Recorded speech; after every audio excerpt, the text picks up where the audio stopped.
വെറും 30 രൂപയ്ക്ക് Sharjah shake കിട്ടുന്ന ഒരു സ്പോട്ടിലാണ് ഞാനിപ്പോൾ ഉള്ളത്.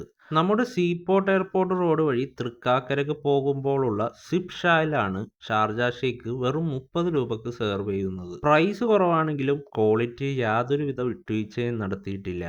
നല്ല തിക്കായിട്ടുള്ള കിടിലൻ ടേസ്റ്റുള്ള ഷാർജ ഷേക്ക് തന്നെയാണ് ഇവർ സെർവ് ചെയ്യുന്നത്. പ്രൈസിന് വെർത്തായിട്ടുള്ള നല്ല കിടിലൻ ഷാർജ ഷേക്ക് കുടിക്കണമെങ്കിൽ നേരെ ഇങ്ങോട്ട് പോന്നോളൂ. ഇവരുടെ ഓപ്പണിംഗ് ആൻഡ് ക്ലോസിംഗ് ടൈം വരുന്നത് രാവിലെ 11 മണി തുടങ്ങി രാത്രി 1 മണി വരെയാണ്. സോ എക്സാക്ട് ലൊക്കേഷൻ വരുന്നത് നമ്മുടെ സീപോർട്ട് എയർപോർട്ട് റോഡ് വഴി തൃക്കാക്കരക്ക് പോകുമ്പോൾ കൈപ്പടമുകൾ എന്ന് പറയുന്ന സ്ഥലത്താണ്. സോ ഇനിയും ഇതുപോലുള്ള ലാഭകരമായ പ്രൈസ് റേഞ്ചിൽ വരുന്ന ഫുഡുകളെക്കുറിച്ചുള്ള കണ്ടൻസുകൾ കാണുവാനായിട്ട് എൻ്റെ ഇൻസ്റ്റാ പേജ് ഫോളോ ചെയ്യുക. അതോടൊപ്പം എൻ്റെ യൂട്യൂബ് ചാനൽ കൂടി സബ്സ്ക്രൈബ് ചെയ്യുക. എല്ലാവർക്കും ഈ വീഡിയോ ഇഷ്ടപ്പെട്ടെങ്കിൽ ലൈക്ക് ചെയ്യാനും മറക്കണ്ട. സോ അടുത്ത വീഡിയോ ആയിട്ട് ഞാൻ വരുന്നത് വരെ എല്ലാവർക്കും ഗുഡ് ബൈ.